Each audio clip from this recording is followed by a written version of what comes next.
Hola, en esta entrega vamos a revisar algunos detalles que son importantes cuando se trata de tomar decisiones acerca de la forma en la cual se tienen que llevar a cabo la ejecución de los procesos que se encuentran en la cola por parte de nuestro sistema operativo. Previamente en alguna otra entrega habíamos visto un ejemplo muy sencillo de una cola de procesos en la cual teníamos nosotros la cabeza de la cola y teníamos un conjunto de procesos formados aquí eh, por medio y todos ellos ligados formando una lista circular. Entonces, bueno, habíamos mencionado previamente que la forma en la cual se va llevando a cabo la ejecución de estos procesos cuando mi sistema operativo soporta multiprocesamiento, es decir, la ejecución de varios procesos de forma simultánea entre comillas, habíamos comentado que la manera de atender esos procesos es la siguiente. Recuerden que en un sistema operativo uno de los puntos importantes es la manera en la cual se comparten los procesos, los recursos, la forma en la cual se administran los recursos que tenemos. Por ejemplo, vamos a suponer que tenemos una arquitectura en la que solamente contamos con un procesador. Sí, solamente hay un procesador. Tenemos la cola de procesos. Para que en este tipo de arquitectura se pudiera proporcionar la característica de multiprocesamiento, el procesador tendría que hacer en principio algo como lo siguiente. Toma de la lista un proceso, lo ejecuta durante un intervalo de tiempo, ¿sí? Y en algún punto se toma la decisión de tomar el procesador, suspender la ejecución y entonces asignar el procesador a un segundo proceso. ¿Sí? A continuación, una vez que bajo ciertos criterios se decida que este proceso ya no se sigue ejecutando, pues entonces volvemos a hacer otra vez el cambio y ahí hay de por medio un cambio de contexto y ahora el procesador se lo proporcionamos al siguiente proceso y así continuamos. ¿Sí? Ese es el esquema que habíamos platicado inicialmente. Bueno, este esquema en realidad es más complicado que esto, es más complejo. ¿Sí? Para esto lo que vamos a hacer es introducir un elemento que se conoce como scheduler, también se le conoce como planificador o calendarizador. ¿Sí?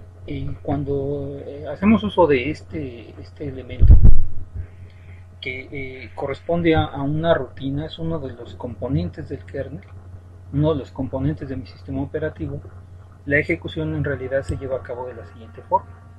Si vamos a suponer que tenemos otra vez una arquitectura de un solo procesador, un solo núcleo, ¿sí? Solamente tenemos un hilo de ejecución y requerimos llevar a cabo la ejecución de todos estos procesos en un sistema operativo que soporta multiprocesamiento. Entonces, en un esquema de ese tipo, el procesador lo que va a hacer es, primero, antes de asignar el procesador a un proceso, lo que vamos a hacer es invocar a esta rutina de aquí que le conocemos como scheduler, planificador o calendarizador. ¿Sí? Entonces vamos a llamar al scheduler y el scheduler lo que va a hacer es considerar esta lista de procesos, todos estos procesos, y bajo ciertos criterios que vamos a mencionar más adelante, hay varios criterios que se pueden considerar para esto, lo que hace es decidir cuál de estos procesos es el que a continuación debería de contar con el procesador, a cuál de ellos le vamos a asignar el procesador.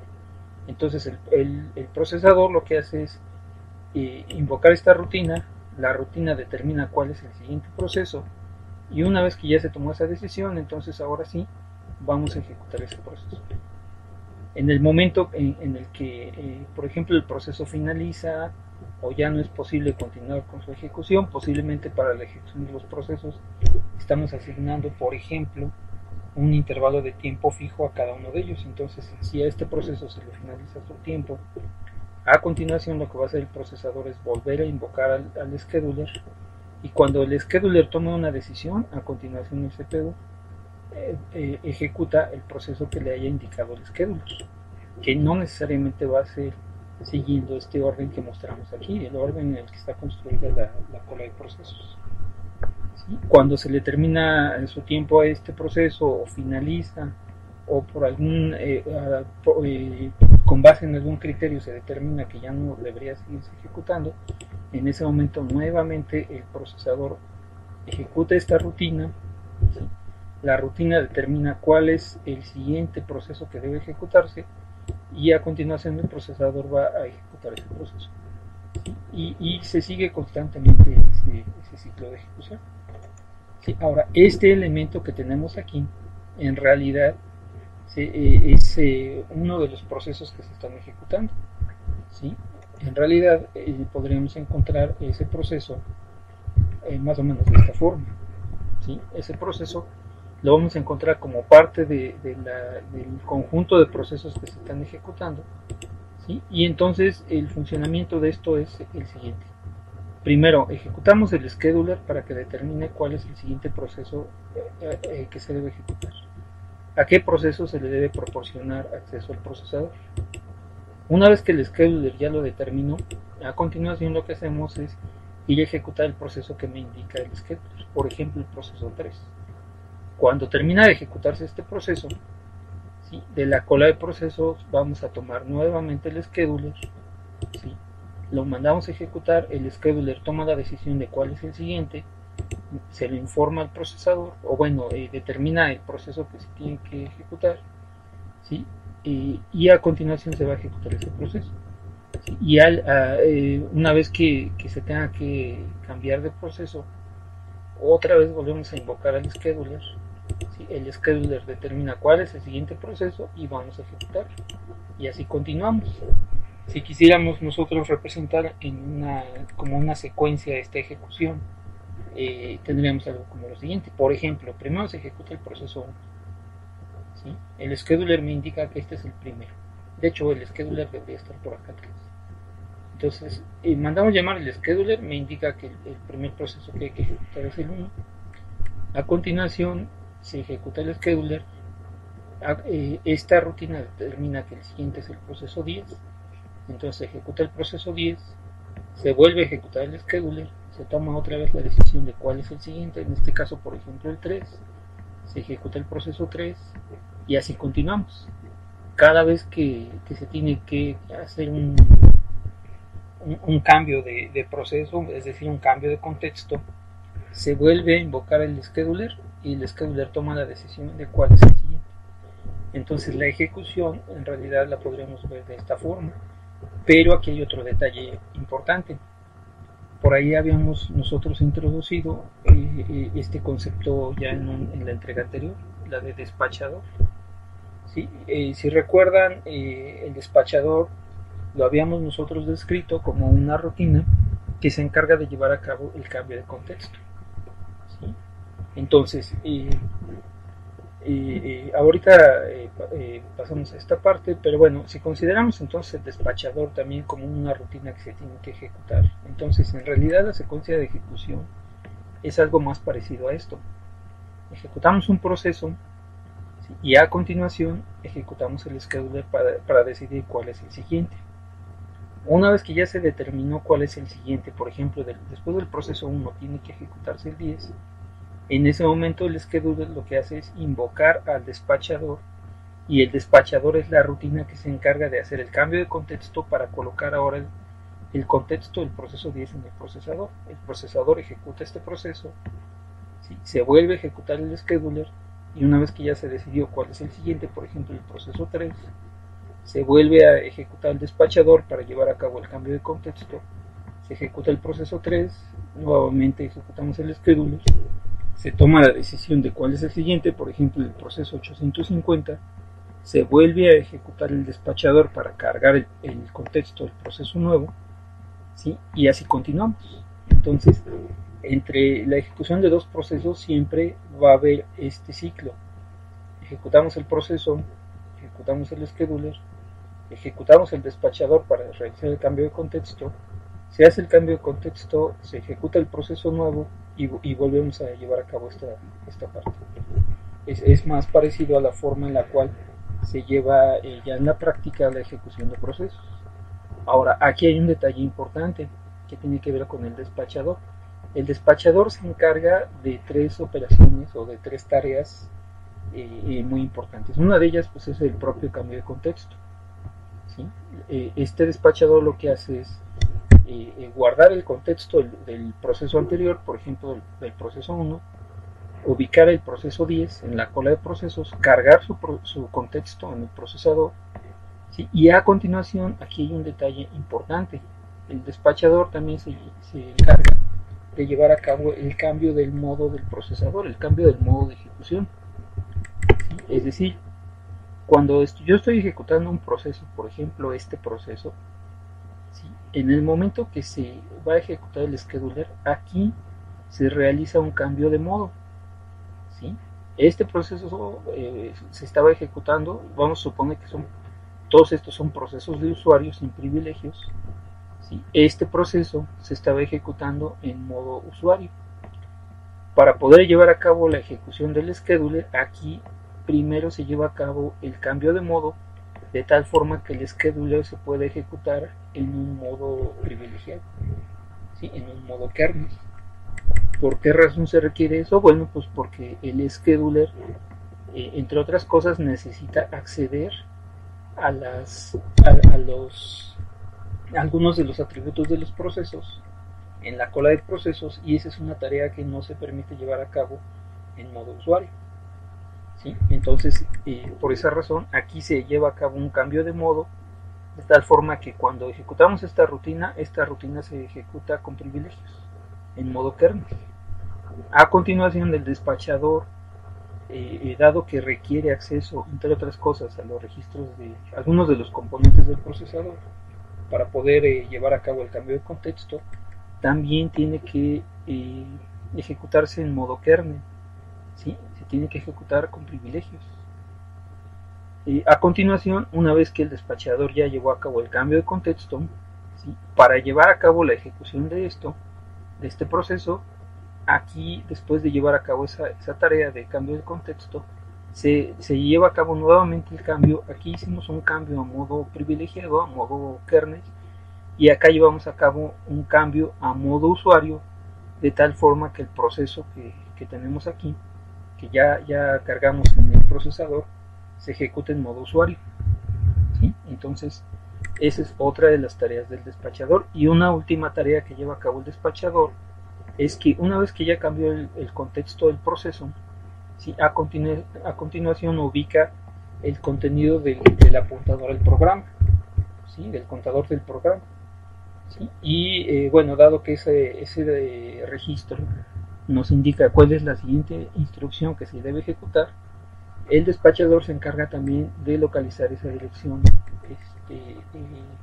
para que a continuación se lleve a cabo el inicio de la ejecución del proceso, ¿sí? Son 3 tareas importantes que lleva a cabo el despachador. Este elemento es importante hasta cierto punto porque cuando se lleva a cabo estas tareas, por ejemplo el scheduler y el despachador, ¿sí? Esas son tareas que consumen tiempo. Entonces, en alguna de las siguientes entregas vamos a revisar qué tanto influye o de qué manera estas tareas que llevamos a cabo introducen retardos en la ejecución de los procesos. Por ahí lo vamos a revisar, ¿sí? Entonces, bueno, hay que tener claro cuáles son las tareas que lleva a cabo el despachador, y aquí estamos utilizando entonces ahora 2 elementos nuevos. Uno de ellos es el scheduler, o calendarizador, o planificador, como lo quieren llamar, ¿sí? Y el otro es el despachador. Una vez que se toma la decisión de cuál es el siguiente proceso, en modo privilegiado se ejecuta el despachador para llevar a cabo el cambio de contexto, se lleva a cabo el cambio de modo para que este proceso se ejecute en modo usuario, ¿sí? Y se localiza la siguiente instrucción, que es donde se va a reiniciar la ejecución del proceso. Entonces, a grandes rasgos, este es un esquema en el cual se muestra de una forma ya un poco más parecida a la realidad la manera en la cual se lleva a cabo la ejecución de procesos. Aquí hay que introducir más elementos, porque por ejemplo, si yo estoy en este momento ejecutando este proceso y ocurre una interrupción, ¿sí? Se envía una señal en la cual solicita una interrupción de la ejecución del proceso, pues ahí tendremos que considerar qué pasa en caso de que el procesador decida atender esa interrupción. Que ahí vamos a tener que hacer un cambio en este esquema para introducir, por ejemplo, entre otras cosas, el vector de interrupciones. ¿sí? Bueno, en principio hasta aquí, pues esta es una forma en la cual se lleva a cabo la ejecución de los procesos. Eso sin considerar algunos otros elementos. Por ejemplo, en este esquema, ¿sí? Que aparece en el texto del curso, en el libro de cursos, ¿sí? En este esquema se puede mostrar la forma en la cual podemos modelar en general cualquier proceso. Y cualquier proceso lo podemos modelar de esta forma. Tenemos una secuencia de instrucciones que se ejecutan en el CPU, ¿sí? A las cuales les vamos a llamar ráfaga de CPU. ¿Sí? Entonces, esta parte de aquí corresponde a una ráfaga de CPU, es decir, una secuencia de instrucciones que solamente requieren el procesador para poder ejecutarse. Bueno, una vez que se ejecuta la ráfaga de CPU, a continuación, por ejemplo, el proceso puede requerir una secuencia de instrucciones o una instrucción, ¿sí? O apoyo por parte del sistema operativo para llevar a cabo una operación de entrada y salida. Una vez que esa operación de entrada y salida se resuelve, a continuación vamos a tener otra secuencia de instrucciones, otra ráfaga de CPU, una secuencia de instrucciones que se ejecutan en el procesador, seguido de otra operación de entrada y salida, seguido de otra ráfaga de CPU, etc. Entonces, cualquier proceso lo podemos modelar de esta forma a grandes rasgos. Aquí hay que tener en cuenta que cuando se ejecuta la ráfaga de CPU, el proceso puede estar de ejecución en el procesador. En el momento en el que el proceso llega a este punto en el cual requiere alguna operación de entrada y salida, el proceso va a quedar en espera hasta que esa operación se complete. ¿Sí? Eso, entre otras cosas, lo que hace es introducir una serie de estados en nuestros procesos. ¿Sí? Y como un primer acercamiento a esto de los estados, podemos visualizar nuestra cola de procesos de esta forma. ¿Sí? Tenemos un proceso el cual tiene asignado en este momento el procesador. Este es el proceso que está ejecutándose. Bueno, ese proceso lo vamos a considerar en estado de ejecución. Es el proceso que tiene asignado en este momento el procesador. ¿Sí? Y el resto de los procesos que se encuentran en esta cola, ¿sí? Todos ellos los vamos a considerar como procesos que se encuentran en estado listo, ¿sí? O en estado ready, ¿sí? Es un nombre en inglés. ¿Sí? Entonces, en esta lista de procesos tenemos, en esta cola de procesos tenemos, con una arquitectura de un solo procesador, tenemos un proceso en estado de ejecución, que es el que se está ejecutando actualmente, y el resto de los procesos los tenemos en estado ready. Están listos para ser ejecutados. ¿Sí? En el momento que, por ejemplo, este proceso, vamos a suponer que el siguiente proceso que se va a ejecutar es el 10, se hace el cambio de contexto. Entonces ahora el proceso que está en estado de ejecución va a ser el proceso 10. En el momento que hacemos el cambio de contexto, este es el proceso que está en ejecución, ¿sí? Y este proceso que teníamos en estado de ejecución ahora pasa al estado ready, ¿sí? Y de esa forma van cambiando de estado cada uno de los procesos. Pero además aquí hay otros detalles que hay que considerar. Por ejemplo, ¿qué pasa si durante la ejecución de este proceso, ¿sí?, se requiere una operación de entrada y salida? Bueno, como veíamos en el esquema anterior, en ese caso el proceso va a quedar en un estado de espera, ¿sí? Es decir, se genera la señal para solicitar la interrupción, ¿sí?, una interrupción por software, ¿sí? Y en ese momento el proceso tiene que esperar a que esa interrupción se atienda, ¿sí?, si es que se decide atender, si es que no está enmascarada, ¿sí?, y se solicite al dispositivo correspondiente la información para completar la operación de entrada y salida. Por ejemplo, una lectura en disco. Se solicita el apoyo de la controladora del dispositivo, ¿sí?, y hay que esperar hasta que esa controladora lleve a cabo la operación y le indique al procesador que ya se finalizó. En ese momento el sistema operativo me va a avisar que ya finalizó, y hasta ese punto puedo salir yo de esta ráfaga de entrada y salida y llevar a cabo la ejecución de mi siguiente ráfaga de CPU. Entonces, en ese caso, el proceso va a quedar en un estado de espera, ¿sí? Entonces, cuando eso ocurre, tenemos que introducir al menos un estado más aquí. Entonces, en ese caso ocurre algo como lo siguiente. Tenemos algún proceso que se encuentra en estado de ejecución y el resto de los procesos se encuentran en estado ready.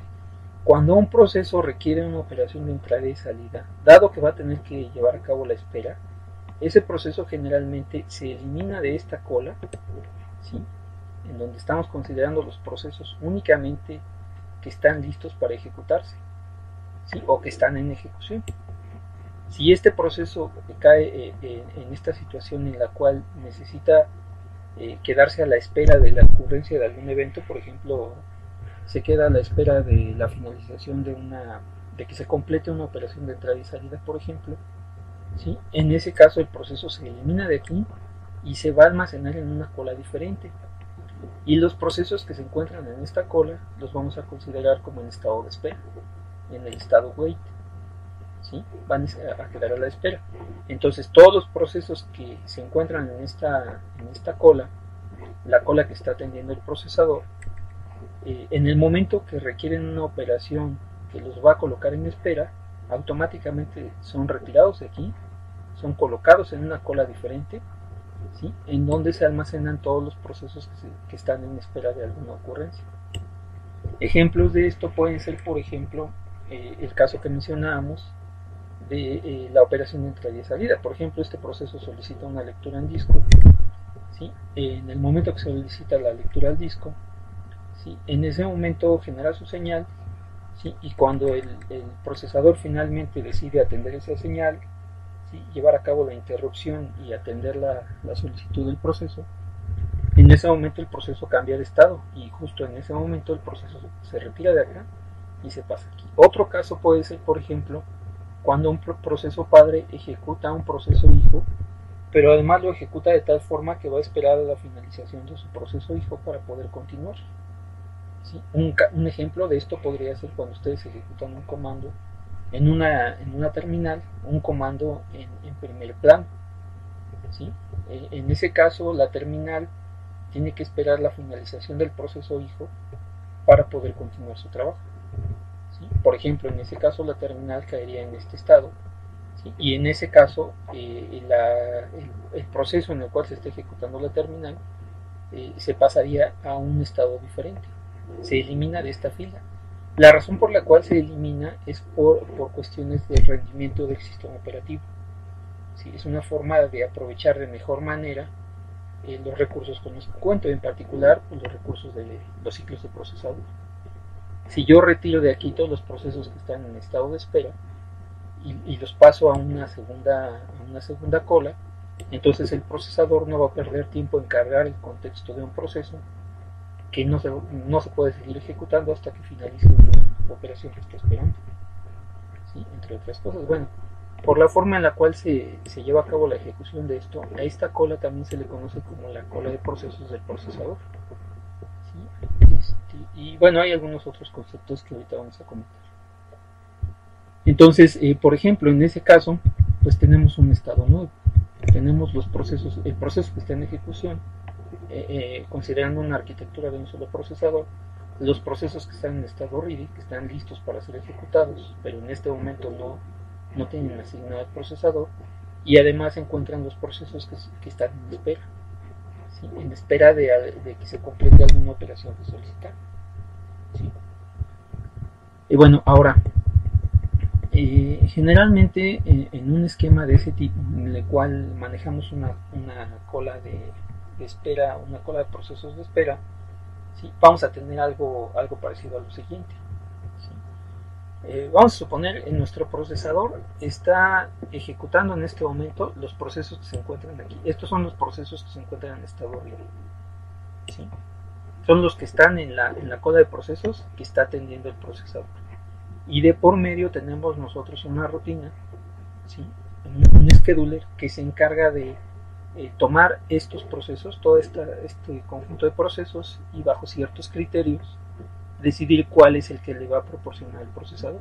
Este es el elemento que se encarga de determinar el orden en el cual, o la secuencia en la cual se van a ejecutar estos procesos, ¿sí? Este scheduler que se encarga de hacer eso para los procesos que están en estado ready generalmente se le conoce como scheduler de corto plazo o scheduler de CPU, porque es el scheduler que le indica al procesador cuál es el siguiente proceso que se va a ejecutar. Y bueno, si consideramos nosotros el nuevo estado que acabamos de introducir, el estado de espera, ¿sí? Esta cola o esta lista, ¿sí? Este conjunto de procesos que están en estado de espera, ¿sí? Generalmente no forman parte de la cola del procesador, están ubicados en una cola aparte, ¿sí? En términos de programación, si lo piensan ustedes un poco, cambiar un proceso de aquí hacia acá, dado que esta también se maneja como una cola, solamente implica mover algunos apuntadores, entonces es una operación bastante rápida. ¿Sí? Cambiar el proceso del estado read al estado de espera, ¿sí? Implica solamente llevar a cabo el intercambio de algunos apuntadores para poder mover un proceso de aquí hacia acá. ¿Sí? Bueno, para el caso de los procesos que se encuentran en este estado, ¿sí? Generalmente también se cuenta con un scheduler que se conoce como scheduler de largo plazo. Este scheduler, su tarea, tiene dos tareas básicamente. Una de ellas es cuando la forma en la que se cambia o los casos en los cuales se requiere mover un proceso de aquí hacia acá, eso lo lleva a cabo el scheduler de corto plazo. Lo que hace es cambiar un proceso de aquí. En el momento que solicita una operación, por ejemplo, de entrada y salida, automáticamente lo que hace es cambiar este proceso de aquí a este estado. Y esta otra rutina que tenemos aquí, a la cual le vamos a llamar scheduler de largo plazo, de lo que se encarga es de que cada vez que un proceso que se encuentra en estado de espera, si se da cuenta de que ya finalizó la operación que estaba esperando o el evento que estaba esperando, por ejemplo, el proceso 900 solicitó una operación de entrada y salida, una lectura en el disco, y esa operación ya se finalizó. Entonces ese proceso en este momento se acaba de finalizar su ráfaga de entrada y salida, ¿sí? Y está listo para regresar al estado de espera. Este scheduler es el encargado de tomar ese proceso que ya se puede regresar a esta lista, ¿sí? Y moverlo, cambiarlo de estado, de tal forma que en algún momento el procesador continúe con su ejecución. ¿Sí? Lo mismo con el resto de los procesos. Por ejemplo, puede ser que el proceso 120 haya mandado ejecutar un proceso hijo y esté a la espera de la finalización de la ejecución del proceso hijo. En el momento que el proceso hijo finaliza, ¿sí? Este proceso ya se puede regresar a la cola de estado ready, ¿sí? Y el scheduler de largo plazo es el encargado de tomar ese proceso y devolverlo acá, ¿sí? Entonces, el scheduler de corto plazo se encarga de decidir, de los procesos que están listos para ejecución, se encarga de decidir cuál es el siguiente. Y el scheduler de corto plazo, de largo plazo, perdón, se encarga de que cada vez que uno de estos procesos ya se puede devolver aquí, este scheduler es el encargado de regresar esto y colocarlo en esta cola, ¿sí? Entonces este es el encargado de regresar los procesos hacia el estado ready. Ahora, aquí hay un concepto que es importante, que creo que no habíamos mencionado, que tiene que ver con la cantidad de procesos que yo puedo mantener en el estado ready en un intervalo de tiempo, ¿sí? Bueno, la cantidad de procesos que yo puedo tener aquí en estado ready, esperando la asignación del procesador, eso se le conoce como grado de multiprogramación. ¿Sí? Si yo tengo un esquema, manejo un esquema aquí que puede mantener una cantidad muy grande de procesos, entonces en este contexto voy a decir que este es un esquema en el cual tengo un grado de multiprogramación muy alto. Es decir, puedo mantener muchos procesos en el estado de ready, ¿sí? Listos para ejecutarse. Bueno, el scheduler de largo plazo, justo una de las tareas que tiene es que se encarga de regular o se puede encargar de regular el grado de multiprogramación, ¿sí? Por ejemplo, esta rutina podríamos nosotros programarla de tal manera que se asegure de que aunque aquí ya haya procesos que hayan finalizado su ráfaga de entrada y salida y ya estén listos para regresar aquí, ¿sí? Decida el scheduler de largo plazo no regresarlos porque para poder regular el grado de multiprogramación, es decir, para poder mantener un control sobre la cantidad máxima de procesos que podemos tener aquí en caso de que se requiera. ¿sí? No en todos los sistemas operativos se maneja el grado de multiprogramación de esa forma, pero en este caso el scheduler de largo plazo podría llevar a cabo esa tarea, ¿sí? Y de esa manera de alguna forma regular la cantidad de procesos que tenemos acá, que es lo que determina el grado de multiprogramación de mi sistema, ¿sí? Lo que se conoce por sus siglas en inglés como el DOM, ¿sí? Entonces, bueno, ese es otro detalle importante. Ahora, otro detalle, algunos detalles más, por ejemplo, ¿en qué casos se requiere que el scheduler de corto plazo, el scheduler que tiene los procesos que están listos para pasar al procesador, en qué casos se requiere que ese scheduler tome decisiones? ¿Sí? ¿En qué casos se requiere que el scheduler se ejecute? Bueno, una de los casos o uno de las situaciones en las cuales se puede requerir el scheduler es cuando un proceso cambia de su estado de ejecución y tiene que pasar al estado de espera. Ejemplos de esto, bueno, los que mencionábamos, por ejemplo, cuando el proceso solicita una operación de entrada y salida. ¿Sí? En ese caso, el proceso va a cambiar de estado, ¿sí? Y como el proceso se interrumpe hasta que su operación de entrada y salida se complete, pues entonces vamos a requerir que el scheduler tome la decisión de cuál es el siguiente proceso que se va a ejecutar. Es el proceso que solicitó esta operación se va a cambiar al estado de espera, el scheduler va a decidir cuál es el siguiente, va a llamar al despachador para que lleve a cabo el cambio de contexto y se continúa con la ejecución.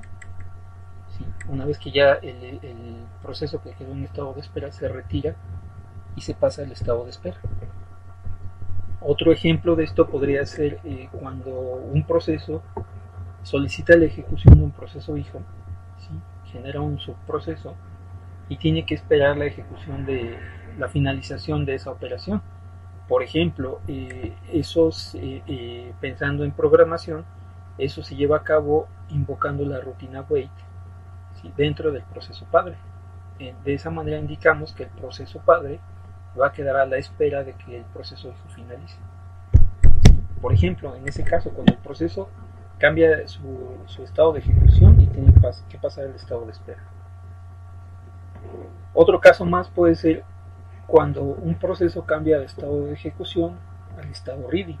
Es decir, cuando yo tengo un proceso en ejecución, como veíamos aquí, por ejemplo aquí, este proceso está haciendo uso del procesador y por alguna razón, bajo algún cierto criterio, se determina que el proceso ya no puede continuar su ejecución y tiene que cederle el procesador a otro proceso. Por ejemplo, un caso en el cual se puede dar eso es cuando nosotros asignamos intervalos de tiempo, vamos a suponer que de un tamaño fijo, a cada proceso. Por ejemplo, a cada proceso le vamos a asignar una décima de segundo, por ejemplo. Entonces se ejecuta este proceso durante una décima de segundo y cuando ese tiempo finaliza, el proceso tiene que dejar el procesador y cambiarse al siguiente. Entonces, en ese caso, el proceso cambia de estado, no va a moverse hacia el estado de espera, simplemente se va a quedar en esta cola, pero ya no puede continuar haciendo uso del procesador. Por ejemplo, en ese caso también se puede requerir que el scheduler tome la decisión de cuál es el próximo proceso que se va a ejecutar. Sí, eso generalmente se hace haciendo uso de temporizadores, haciendo uso del reloj del sistema. ¿Sí?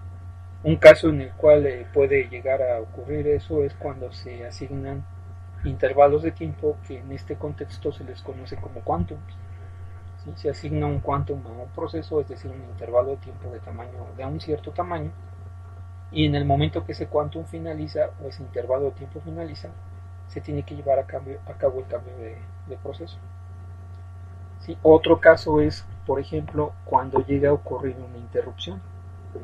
¿Sí? Recuerdan los ejemplos que hemos visto. Cuando yo estoy ejecutando un proceso, cada vez que finalizo una instrucción dentro del procesador, ¿sí?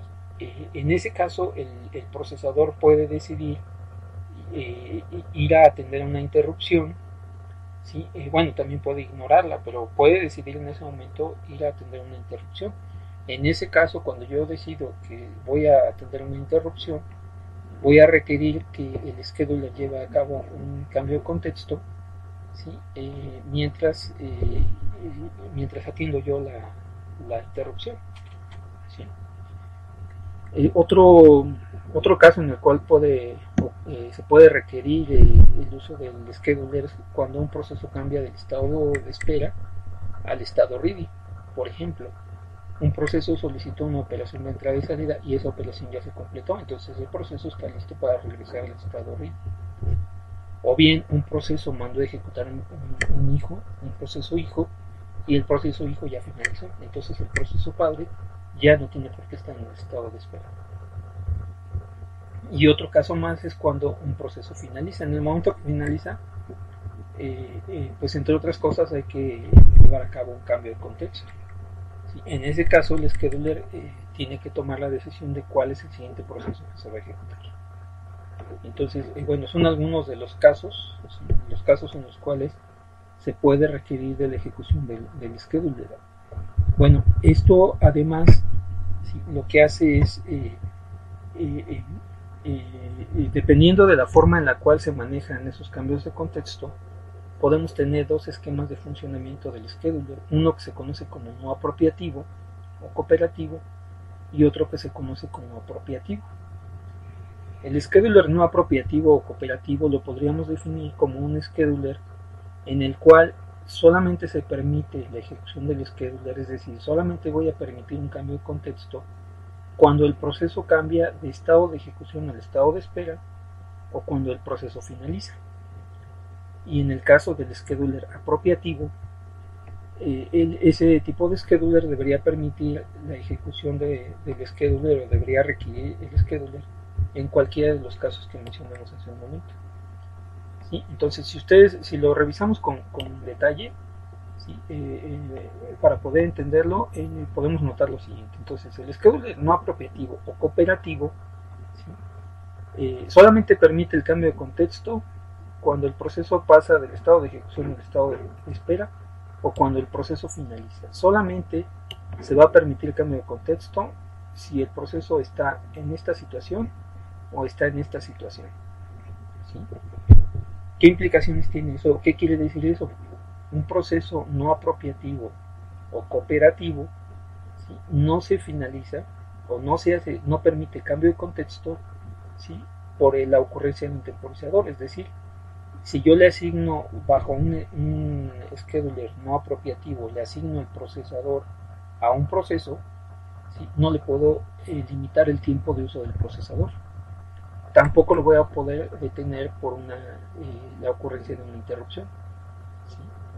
Y tampoco lo voy a poder interrumpir la ejecución del proceso por el hecho de que algún proceso esté listo para moverse al estado de espera. Perdón, al estado de ejecución. ¿Sí? Ese esquema podríamos verlo de esta forma. Déjenme localizar vamos a localizar un esquema. Por ejemplo, el esquema es más sencillo que otros. ¿Sí? Si yo estoy utilizando en un contexto como este, ¿sí?, en un esquema como este, estoy utilizando un scheduler no apropiativo o cooperativo, cuando yo le asigno el procesador a un proceso, por ejemplo al proceso 10 en este caso, ¿sí?, no le puedo asignar un límite de tiempo de uso del procesador. Este proceso va a poder usar el procesador todo el tiempo que lo requiera. ¿Sí? Tampoco voy a poder interrumpir la ejecución de este proceso a través de una interrupción. ¿Sí? No me van a servir de nada las señales que yo le envíe al procesador solicitando la atención de una interrupción o la generación de una interrupción. ¿Sí? En ese caso, el procesador se le asigna al proceso y solamente el proceso puede determinar en qué momento deja de utilizar el procesador. ¿Sí? Por ejemplo, yo le asigno el procesador al proceso 10 y si mi scheduler que estoy utilizando es no apropiativo o es cooperativo, este proceso se va a quedar ejecutando, se va a quedar en ejecución, va a continuar haciendo uso del procesador hasta que requiera una operación de entrada y salida, ¿sí?, en cuyo caso se tiene que mover al estado de espera, o bien hasta que el proceso finalice, o bien hasta que el proceso decida que ya no requiere seguir haciendo uso del procesador por alguna razón. ¿Sí? En ese sentido es que se considera cooperativo, porque para lograr en ese caso con un scheduler no apropiativo o cooperativo se requiere de la cooperación del proceso para que esto que tenemos aquí se pueda ejecutar y pueda mi sistema operativo tener la característica de multiprocesamiento. Si este proceso no coopera, ¿sí? Si es un proceso que en ningún momento toma la decisión de liberar el procesador, entonces este proceso va a continuar en ejecución hasta que se finalice. ¿Sí? En el otro caso, cuando tenemos un scheduler apropiativo, ¿sí? En ese esquema, cuando yo le asigno el procesador a un proceso, por ejemplo le podemos asignar un intervalo de tiempo, y cuando ese intervalo de tiempo finaliza, en ese momento hacemos el cambio de contexto. Le quitamos el procesador a este proceso y nos vamos a ejecutar. O bien puedo introducir una interrupción, y esa interrupción puede provocar el cambio de contexto de tal forma que este proceso se interrumpe su ejecución. Aparte de eso, pues también tenemos el caso en el cual el proceso finaliza, en cuyo caso va a liberar de manera automática el procesador, y también el caso en el cual cae en el estado tiene que moverse al estado de espera.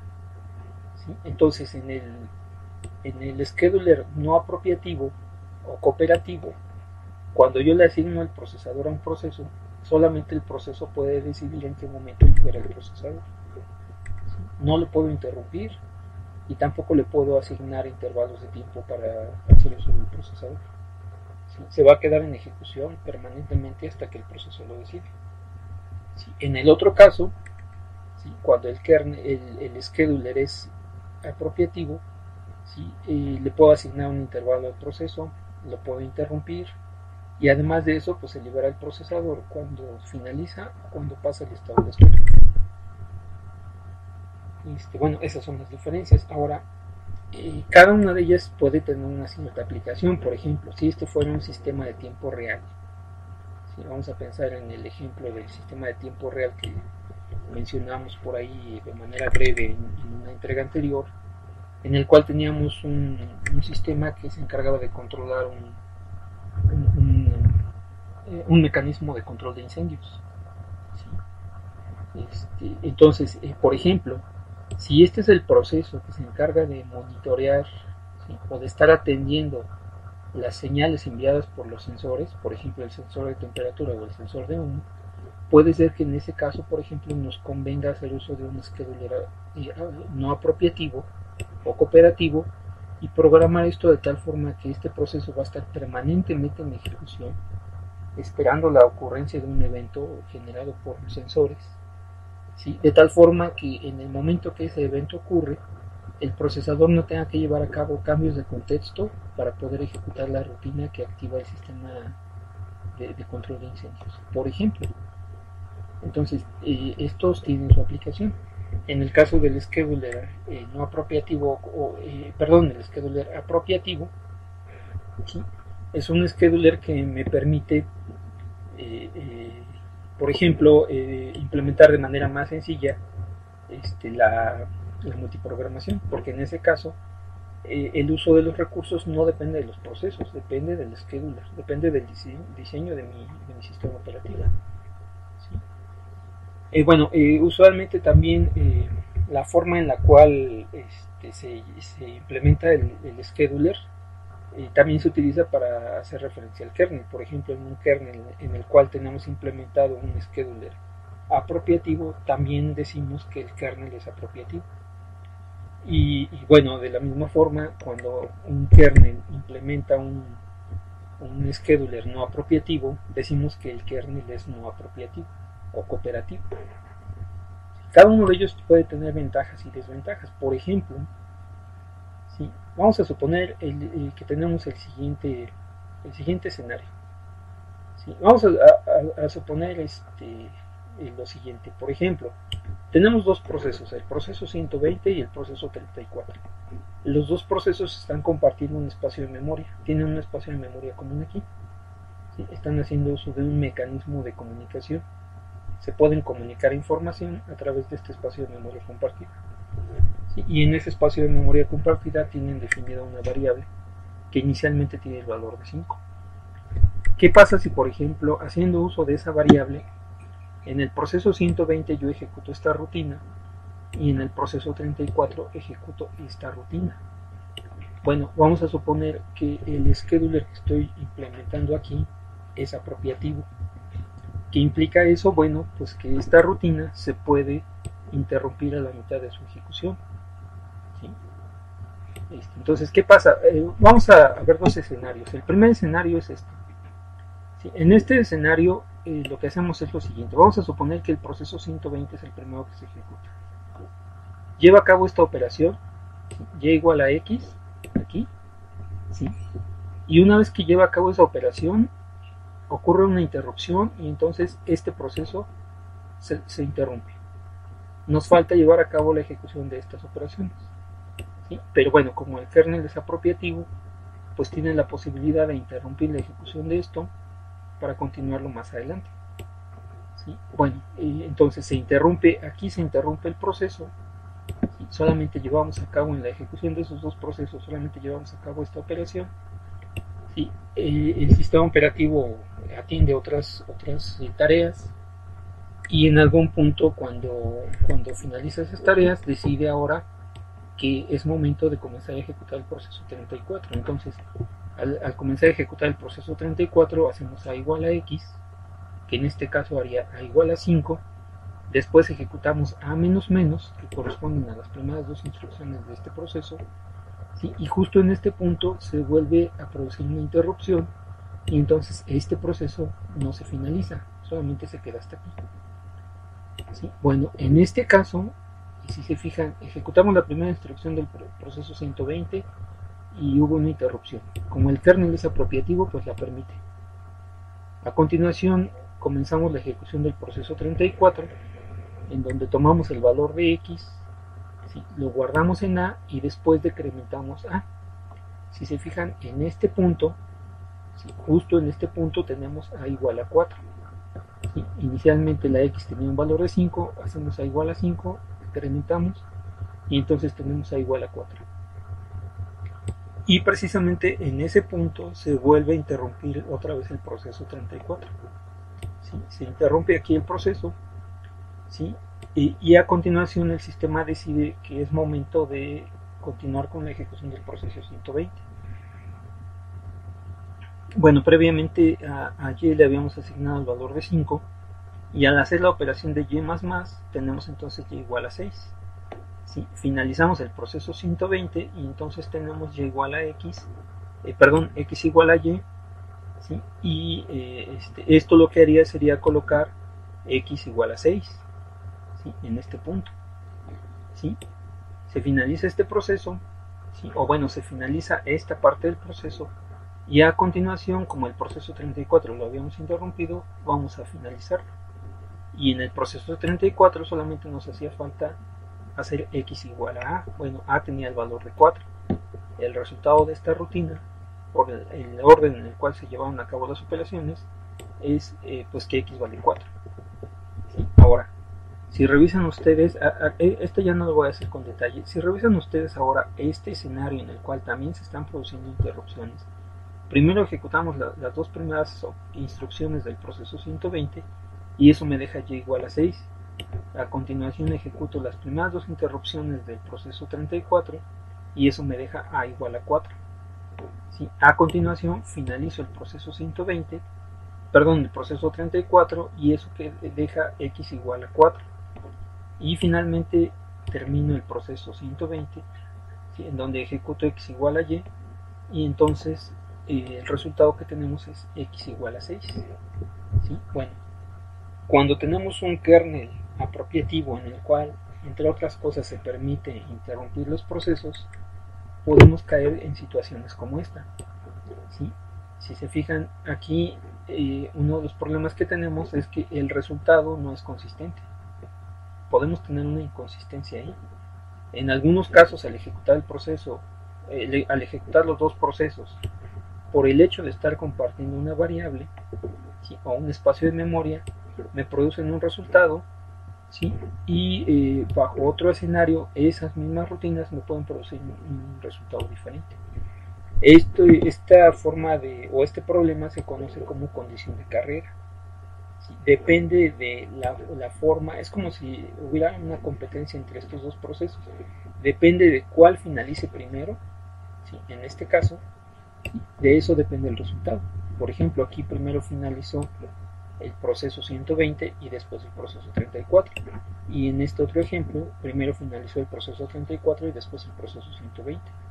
¿Sí? Y el resultado es que tenemos valores diferentes para X. ¿Sí? Entonces, ese es un ejemplo de uno de los problemas que puede generar un scheduler apropiativo. ¿Sí? Este tipo de situaciones tienen solución. Lo vamos a ver cuando platiquemos de algunos mecanismos de sincronización que se utilizan en los sistemas operativos. Ahí vamos a ver precisamente la forma de resolver las condiciones de carrera para evitar inconsistencias. ¿Sí? Ahora, del otro lado, un ejemplo en el cual podemos encontrar una desventaja de utilizar un kernel no apropiativo o cooperativo es el siguiente. Vamos a suponer que tenemos otra vez esta lista de procesos, tenemos esta cola de procesos. Si yo tuviera un kernel no apropiativo, cooperativo, en el cual yo no tengo la capacidad de asignarle intervalos de tiempo al proceso, tampoco puedo interrumpir el proceso, solamente el proceso puede decidir en qué momento libera el procesador. ¿Sí? Por ejemplo, cuando ocurre una operación de entrada y salida o cuando el proceso se finaliza, uno de los problemas que podemos tener es este de aquí. Vamos a suponer que esto fuera un sistema en el cual requerimos multiprocesamiento, ¿sí? Un sistema de tiempo compartido, incluso un sistema multiusuario. ¿Qué pasaría en un sistema operativo de ese tipo con un kernel no apropiativo? Bueno, yo le proporciono el procesador a un proceso, por ejemplo en este caso el proceso 850, y si este proceso decide nunca liberar el procesador, entonces eso provoca que todo el resto de los procesos que tenemos aquí, todos ellos queden en una condición que se conoce como de inanición. Ya no tienen la posibilidad de continuar con su ejecución porque este proceso por alguna razón no libera el procesador, ¿sí? Y como el scheduler es no apropiativo, entonces no lo puedo interrumpir y tampoco tiene un plazo, un intervalo de tiempo máximo para continuar haciendo uso del procesador. ¿Sí? Bueno, una de las desventajas que puede llegar a provocar un scheduler de ese tipo es precisamente este. ¿Sí? Si este proceso, por ejemplo, está mal programado y siempre lleva a cabo un ciclo infinito y nunca libera el procesador, entonces el resto de los procesos ya no van a tener forma de seguirse ejecutando. ¿Sí? Caen en un estado que se conoce, bueno, en una situación que se conoce como de inanición. No es un estado como tal, ¿sí? Porque no lo pueden ustedes encontrar como un estado si ejecutan un comando en los sistemas operativos. Por ejemplo, si ejecutan un comando en Linux, no les va a aparecer un proceso en estado de inanición. ¿Sí? Pero por la forma en la cual se apropia este proceso del procesador, ¿sí? Sí provoca una condición de inanición en el resto de los procesos.